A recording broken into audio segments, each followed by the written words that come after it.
Hey everyone, it's Alessandra. Yes, you're not seeing me on screen today. You have this lovely little photo of my book and the beautiful peonies in the background. There's a reason for that. I actually have lots of boxes and piles of books and things all around my house because I'm actually getting ready to paint my home. And so there are very few corners that are photo worthy, let's say, where I can actually video myself without having something in the background. So I thought it would be nice for a little change of pace to just have you hear my voice for today.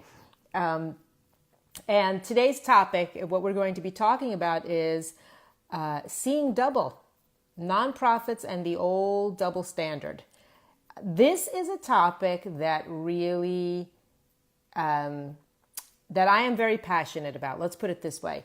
And it's very important that we discuss it because as you go through and you start formulating your plan for how you're going to roll out this wonderful community involvement program or CSR program, whichever way you want to go, one of the big things you're going to have to determine is, once you determine what your focus area is going to be, what nonprofits you're going to partner with, who are the nonprofits you'd like to work with. And it's very important that we dispel a couple of myths here.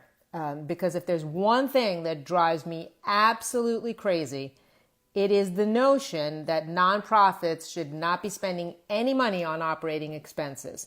Now, this is a big one because I know that people will often say, well, when I look at a nonprofit, I want to know how much money are they putting toward the programs that they're funding, that they're championing, and how much is going to overhead. And it's something that we need to stop doing because nonprofits are businesses. I know they're not for profit. They're not making money. They're not like a for-profit company, but they still need to be run like a business. And the reason is that they are in the business of helping people.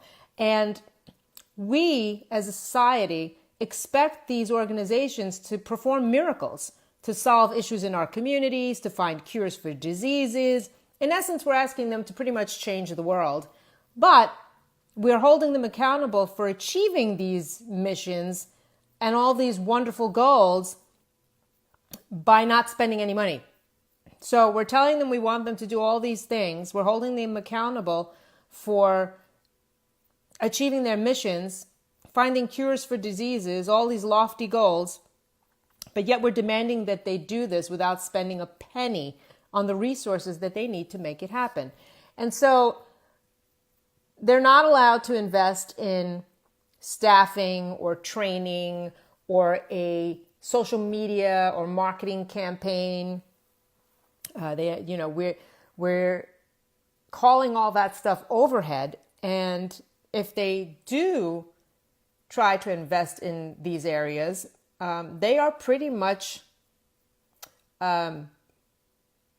ostracized, penalized, for just really not treated well. Let's put it that way. In the press, society as a whole, people look down on it, and they are not. They don't fare well. So it's not fair. It is actually very unfair, and we need to stop doing that. I mean, it's understandable. We should definitely want our nonprofits to direct the funds that they raise or the grants that they're awarded to the programs that they advocate for. But it's really unrealistic to think that they can do this without spending money on overhead. Again, the reality is a nonprofit is like a business. It is in the business of supporting our communities. We need to support them on that front. I mean, think about it.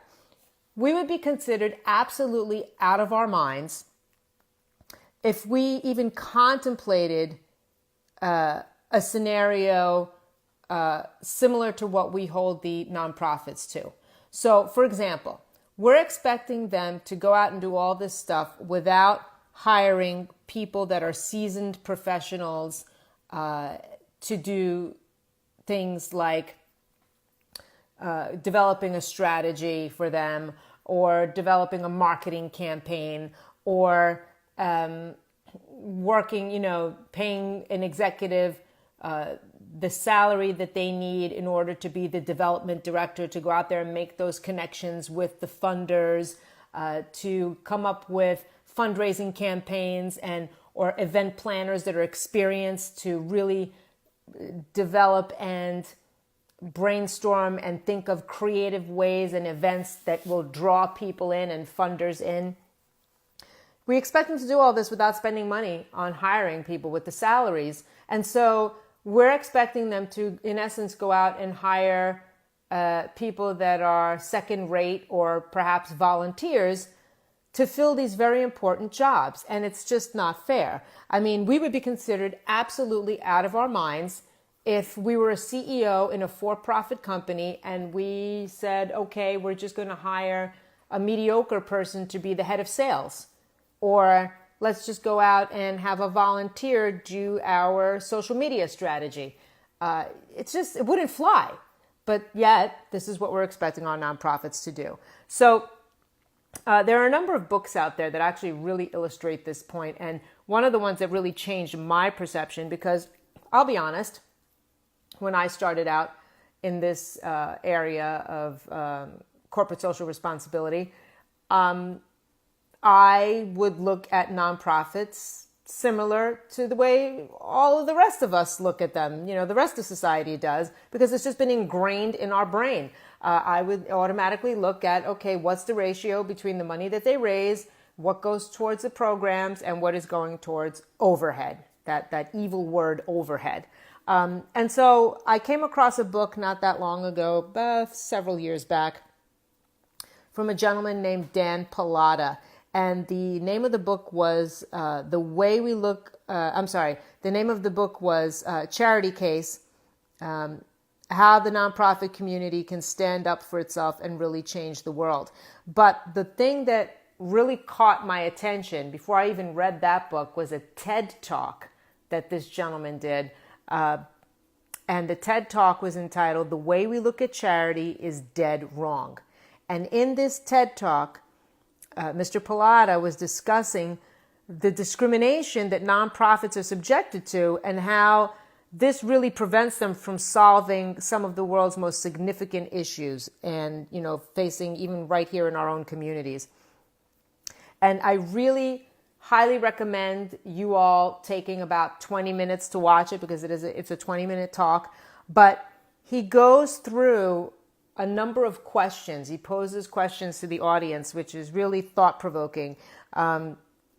One of them being, why is it that our breast cancer charities have not come close to finding a cure for breast cancer yet? Why are our homeless charities still not able to find a solution for homelessness in any major city? Why is poverty in the United States still stuck at the same percentage for the last 40 years? How come it hasn't gone down? Why is it still the same? And what he says, he goes on to say, without spoiling it, I don't want to give you all the spoilers, but I'll just say this. He makes a really good point to say that there are two different rule books, one for the nonprofit sector and one for the rest of the economic world. And so it sort of kind of discriminates against the nonprofit sector because they're not able to pay their people top dollar like the for-profit areas, for-profit companies. They're not able to invest in advertising and marketing like a for-profit company can. They're not able to take risks because board members don't want them to take risks. Because in the nonprofit world, if you take a risk and try to come up with a new and innovative way, if you try to think outside of the box to try to create an event or a different thing, a different approach to raising money, and it fails, that is really, really bad for PR, and it gives you a black eye pretty much. So they're afraid to take risks for generating new revenue, and time. Nonprofits don't have the luxury of time that for-profits have to create a strategy and to implement that strategy and that plan. He has a great example in his talk about Amazon and how Amazon, it took them such a long time. They had a long-term objective for basically, taking over the world, so to speak. And people cut them slack because it was a for-profit company. So they were able to take their time. Investors allowed them to take their time to build up their plan. People were patient with them, but that's not the case with the nonprofit. If a nonprofit tries to do that, people would really go off the rails. They're not allowed to take years and years and years in order to implement their strategy. It needs to be done now because, again, we're holding them accountable for saving the world, right? And then the people can, as we said, pay the top dollar for the best people when it's a for-profit company, and it's expected. The shareholders, all the stakeholders expect companies to hire the top talent so that they can meet Wall Street's expectations, and consumers are able to, buy the best products. And, it's that type of thing where it's expected that they should hire the best of the best so that the company is successful, but not the case when it comes to nonprofits. So I definitely encourage you to read his books, but also just check out that TED Talk because it's very interesting. So we need to definitely move away from that. I will say that Dan Pallotta's talk actually had a big impact on two of the biggest charity rating sites out there, Charity Navigator and GuideStar. Shortly after Mr. Pallotta had that TED Talk, both organizations changed their rules and their guidelines to not focus on the overhead situation.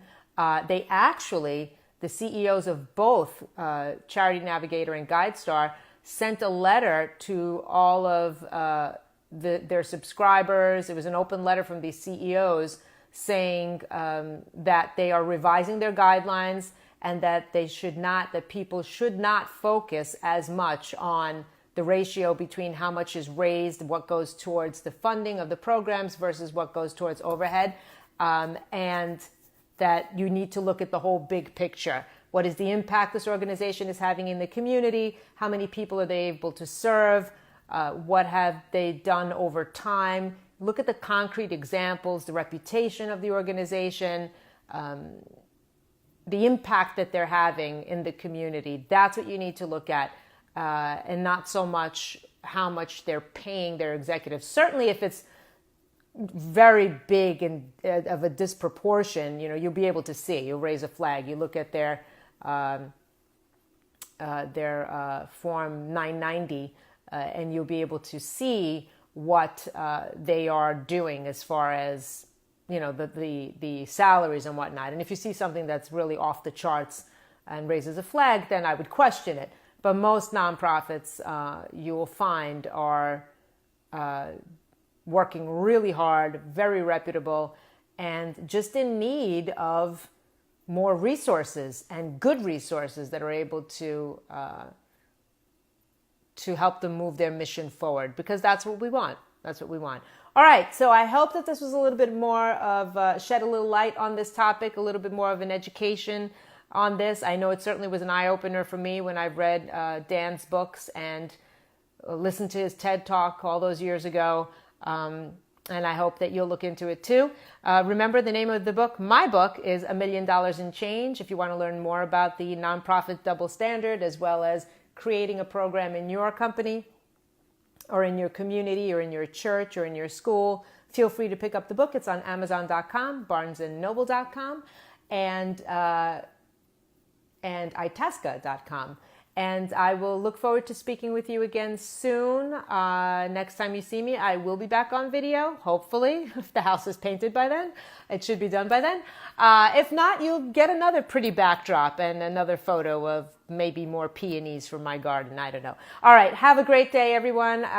Feel free to email me, ascavaluzzi@gmail.com. If you have any questions, I'd be happy to help you out. Thanks. Bye.